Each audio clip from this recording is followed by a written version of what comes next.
Si vous vous rappelez des coûts d'acquisition des marchandises qu'on a vu dans le chapitre numéro 4, le stock, nous avons vu que les principaux éléments qui composent le coût d'acquisition d'une marchandise, c'est la même chose pour le coût d'acquisition d'une immobilisation en général.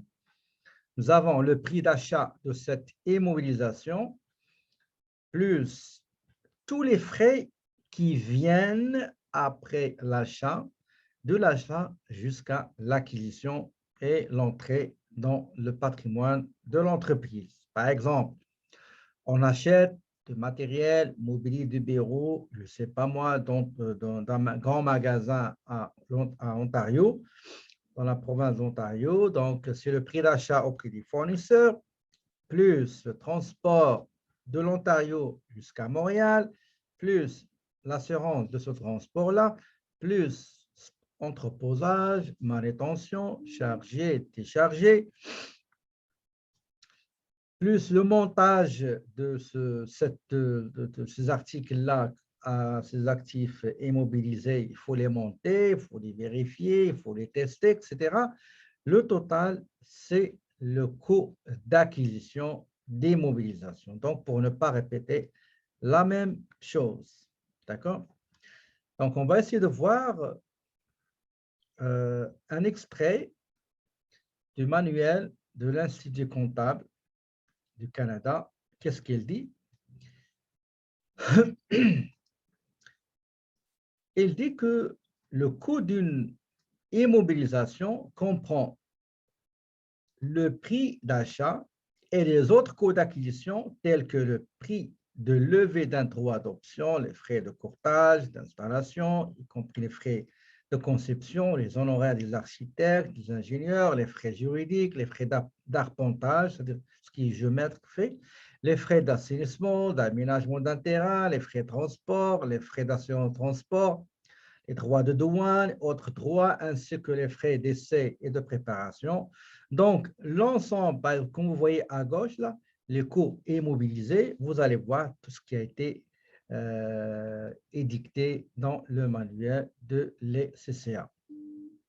D'accord? Quand vous allez acheter un terrain, il y a des frais. Il y a le prix d'achat des terrains, notaire, municipalité. Il y a d'autres frais qui ne vont pas entrer dans le coût. On va les voir en détail tantôt. Si vous prenez l'exemple dans la page 294, si vous allez à la page 294, il y a un petit modèle qui va illustrer un petit peu le coût d'acquisition d'un matériel roulant. Le 30 juin 2025, Tarek achète un camion d'occasion qu'il paie à 10 000 $ avec le chèque numéro 121 afin qu'il tire une remorque et d'effectuer le transport des chevaux. Pour que le camion soit utilisable, prêt à être utilisé, l'entreprise a effectué les travaux suivants.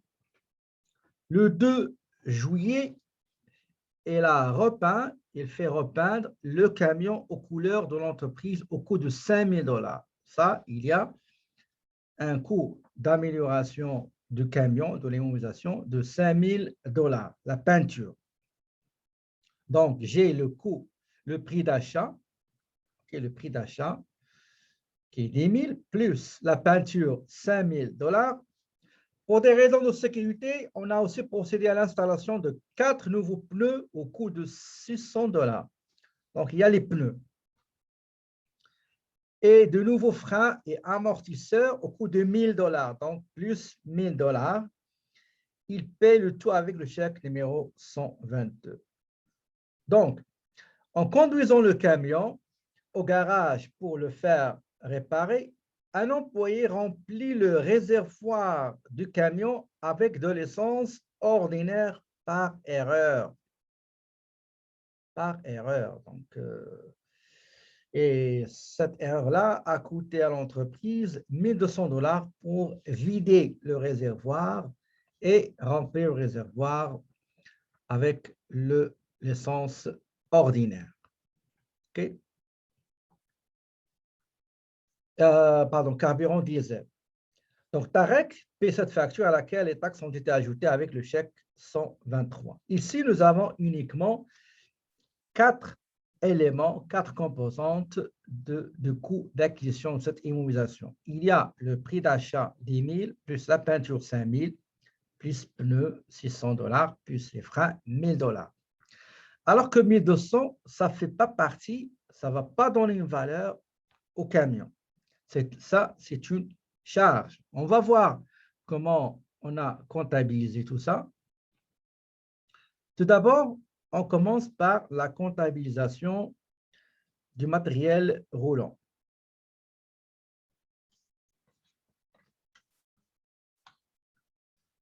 Le matériel roulant, numéro de compte 1300, selon le plan comptable préconisé par le manuel, donc c'est 1300.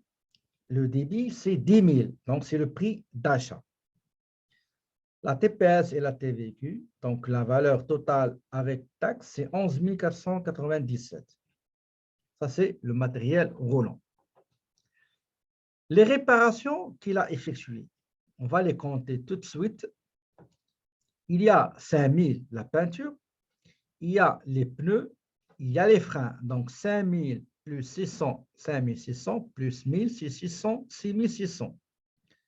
Donc 6 600, normalement, doit être inclus, ce montant-là, le total doit être inclus dans le matériel roulant.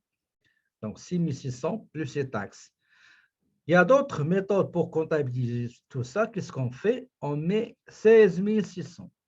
Ça veut dire, au lieu de séparer le coût d'acquisition, le prix d'achat des frais accessoires engendrés par cet achat-là, il y en a qui font la séparation. C'est mieux de les séparer, juste pour savoir la partie engendrée qui n'a rien à voir avec le prix d'achat. C'est mieux. Comme ici, on dit qu'on enregistre les frais de réparation du camion, affiché le garage, etc., qui comprend la peinture, les pneus et les freins. Maintenant, pour l'erreur réparée, on a mis dans le réservoir, on a mis carburant essence ordinaire, alors qu'il fallait mettre le diesel, donc on a réparé. Ça, c'est une charge. Ça n'a rien à voir avec l'immobilisation. D'accord? Est-ce que vous avez compris où? Donc, la page 296, c'est un deuxième cas pour le coût d'acquisition. Le 2 octobre 20X7, une entreprise de transport général par camion signe un contrat pour l'achat d'un tour à métal d'occasion chez Équipement Québec pour effectuer l'usinage de pièces de métal. Avec le chèque 1125, l'entreprise a payé 5 600 pour acquérir juste le tour, la TPS 5%, TVQ 9,975. Afin de rendre le tour opérationnel, l'entreprise confie le tour à l'atelier l'éveillé pendant la semaine suivant l'acquisition.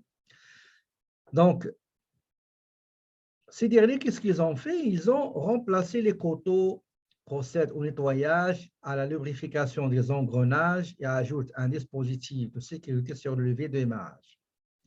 Le 9 octobre, le taux est retourné à l'entreprise et la facture s'élève à 34,185. Le numéro 34,185 s'élève à 2 600 $ plus taxes. L'entreprise émet immédiatement le chèque 1134. Déterminer le coût d'acquisition et enregistrer au journal général cette acquisition de cette immobilisation qui est le tour. OK? Tour métal.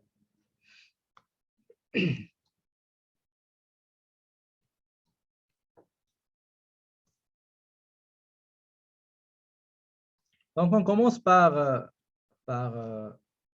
tout d'abord, nous avons le matériel acheté, donc le prix d'achat, c'est 5 600 $. Et quels sont les frais engendrés après cet achat-là? Ben, il y a juste les travaux effectués par le garage, ce qui concerne les vérifications, pas mal de choses qu'ils ont fait. Donc, on va dire travaux du garage, remplacement, nettoyage et vérification, garage, atelier, l'éveillé. Donc, c'est 2600. D'accord? Donc, le coût d'acquisition, c'est prix d'achat plus les travaux. Donc, c'est 8200. Maintenant, on va voir comment on va les comptabiliser. On a dit de 20x7. C'est le compte équipement. Le numéro de compte, c'est 1600. Le montant, c'est 5600. D'accord? Le prix payé. Et la date, c'était le... Excusez-moi. Soit en bas ici. Non. Pas tout enlever ça ici. Voilà. Donc, la date, c'est le 2-10. Nous avons dit qu'il s'agit d'un équipement. Numéro de compte, c'est 1600 et le montant d'achat, c'est 5600. J'ai la TPS à recevoir, donc c'est 11,05, donc égal ce montant-là, multiplié par 5%, et j'ai la TVQ à recevoir, Québec, recevoir. Compte, c'est 11,10. Donc, égal ce montant-là avant les taxes, multiplié par 9,975%, c'est 558. Donc, il a été réglé par un chèque. Donc, c'est l'encaisse, c'est la banque. Numéro de compte, c'est 1010. Donc, le chèque 1125 porte le montant du total des deux montants-là. 5880, pardon. Quoi, c'est plus que ça, non?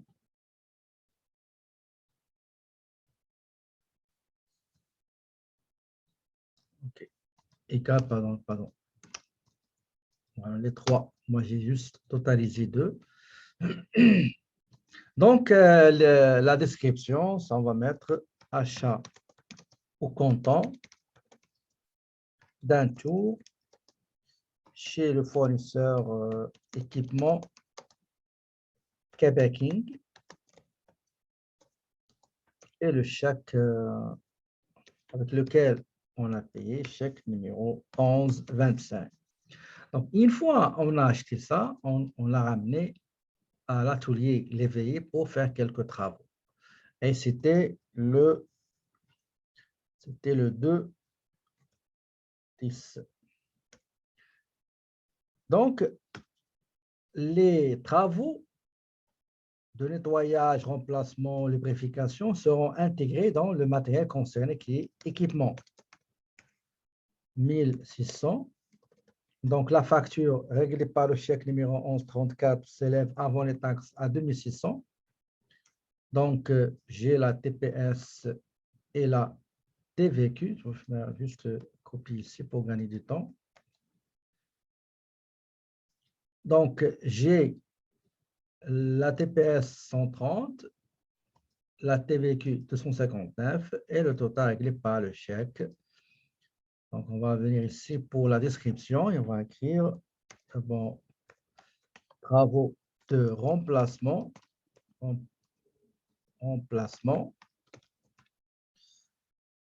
nettoyage et lubrification chez l'atelier l'éveillé. Donc, facture numéro 34685 et le chèque numéro 1134. D'accord? Donc, ça, c'est une écriture pour enregistrer l'acquisition de l'immobilisation avec ses composantes. D'accord? Il y a d'autres méthodes pour comptabiliser. Qu'est-ce qu'on fait? On prend 5600 plus 2600. D'accord? Par exemple, je vais mettre ici égal plus 2600. D'accord? Et ils vont enlever tout ça. D'accord? Il y en a qui vont faire ça. C'est correct, on ne dit pas c'est pas correct, mais ça ne reflète pas effectivement l'information correcte de l'information de la comptabilisation. Normalement, il fallait splitter, il fallait décortiquer le prix d'achat ainsi que les autres travaux qu'on a effectués à la suite de cette immobilisation. OK? Donc, voilà, ça c'est un modèle pour les coûts d'acquisition. On va retourner à notre cas. Donc, ça c'est l'écriture comptable. La détermination du coût d'acquisition, le coût d'un terrain. D'accord? Le coût d'un terrain. Avant de voir ça, je vais vous donner un examen, un ancien examen. Allez-y, faites-moi le coût d'acquisition parce que ce sera pareil comme l'examen. OK? Ça ne sera pas long. Une seconde.